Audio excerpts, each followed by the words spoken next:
I think that it's important for the RNC to explain to people a little bit more about coalition building. And we talked about this yesterday, and I have a piece up at Substack about it, how there's a difference between a coalition and a party. A party is everything that a Republican is condensed down into the sheerest platform principle. A coalition is the Big Ten. A lot of people say Big Ten, but they don't understand what that means. That's, just slang for coalition. You're building a coalition, meaning you're building a team. You have your party, and then you're allying yourself with people who may not agree with you 100% on everything. There may be people who agree with you more than they agree with the left, but some of the issues with which they disagree might be on abortion or something else. Or, I think that there's some big issues that I will not take any disagreement over. And that it's very difficult for me to ally myself with a gun control person. It's just never going to happen. And it depends on what the most motivating issue that you have is. And some people it's, taxation. Some people it's, I don't know. It's like the issues differ. And then I have other issues that are concerning as well. Like life is a concerning issue.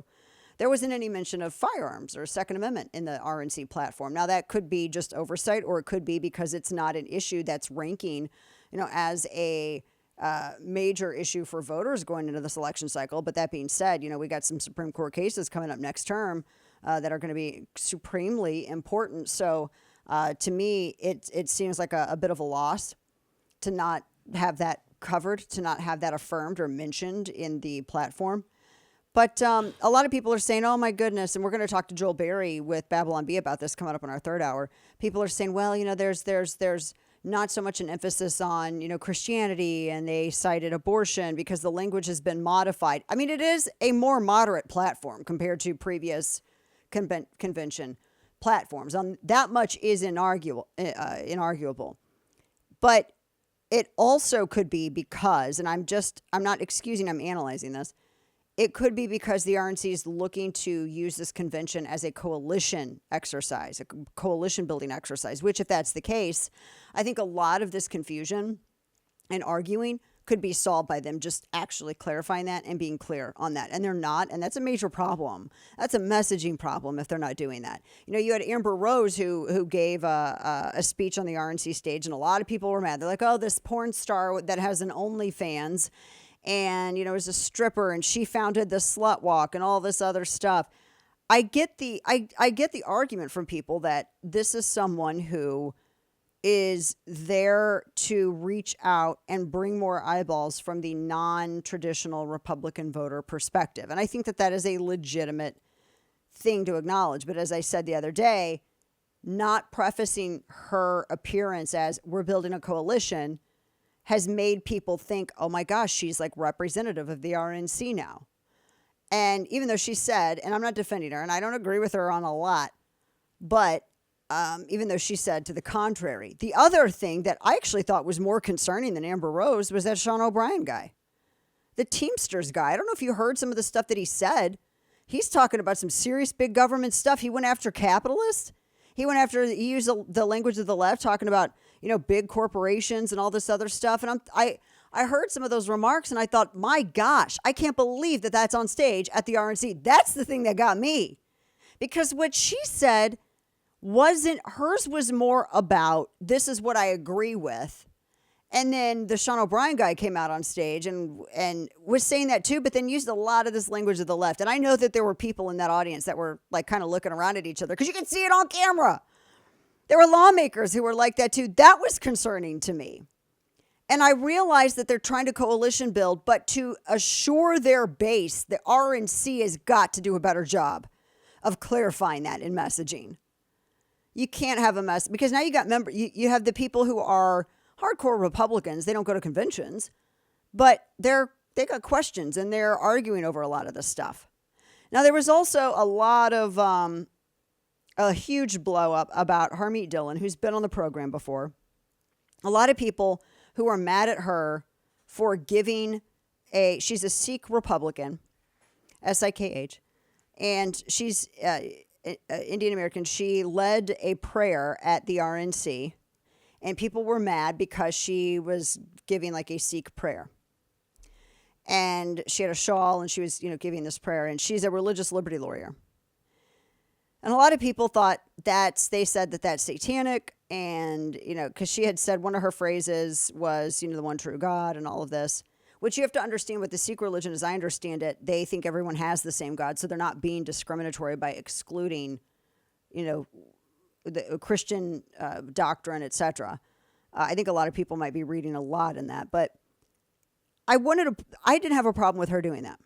There are Catholics who get up and lead prayer. There are Baptists who get up and lead prayer. There are non-denominationals. Everybody, they have somebody come up, and I've been to a ton of conventions, not a ton.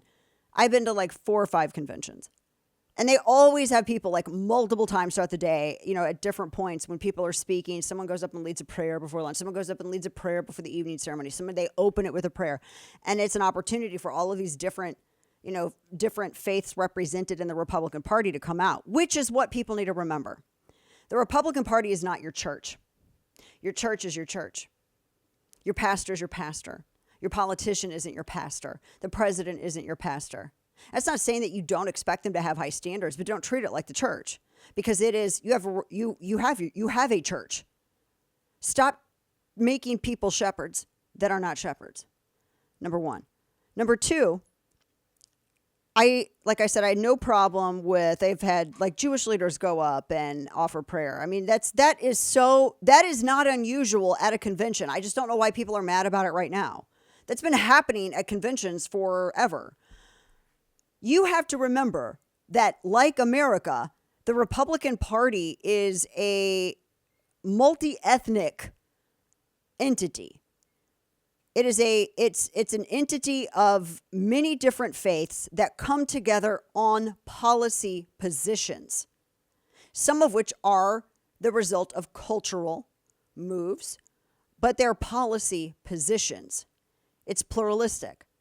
And to suddenly, I don't know if people haven't been paying attention before or not, to say that incorporating people who are coming from other aspects of faith or different faiths and coming up and they're offering their prayer here, that's not excluding Christians or Christianity or watering down Christianity. Not everybody who's a Republican is a Christian. That is a myopic view.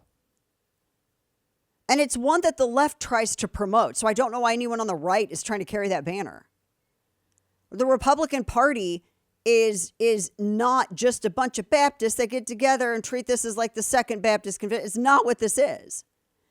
And I'm going to tell you, the United States itself, and there was a letter that I think it was I think it was John Adams, I have it saved somewhere, that he had written to a group of Jewish leaders like back in the 1700s, where he was talking about faith and the freedom to worship and all of this other stuff. And Thomas Jefferson had even gone over that in a letter to a group of Danbury Baptists. And that's where he got, freedom from people always talk about freedom of religion and separation of church and state. He kind of like had that as like a dictum in his letter to this group of Danbury Baptists when he was talking about how the United States isn't under a denomination. It's not ruled by a denomination. It is just, you have Christian principles that influence the founders' writing of of the Declaration of Independence and our Constitution, keeping the rights out of the jurisdiction of man and putting them under the jurisdiction of the divine so that they cannot be polluted, perverted, or removed.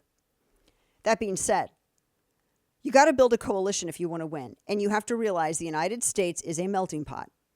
I know the left loves to say that that's like a slur or something now because they want everyone divided and they don't want everyone to realize that our one commonality is we want freedom.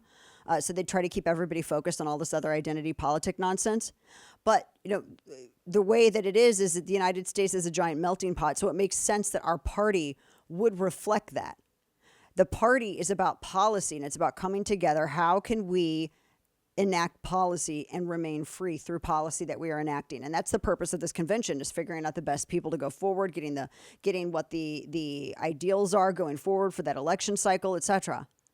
So it's not weird that people of other faiths would be stepping up to the podium and leading a prayer. That's always happened. I've been at conventions. I've seen it a million times. That's not unusual.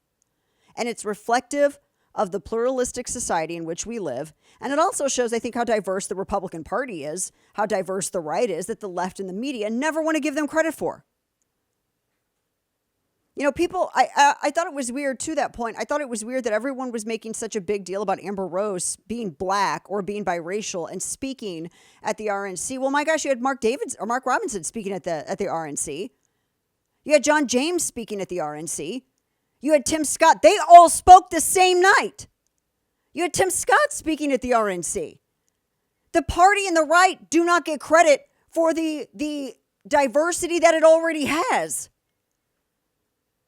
Don't carry the left's banner for them.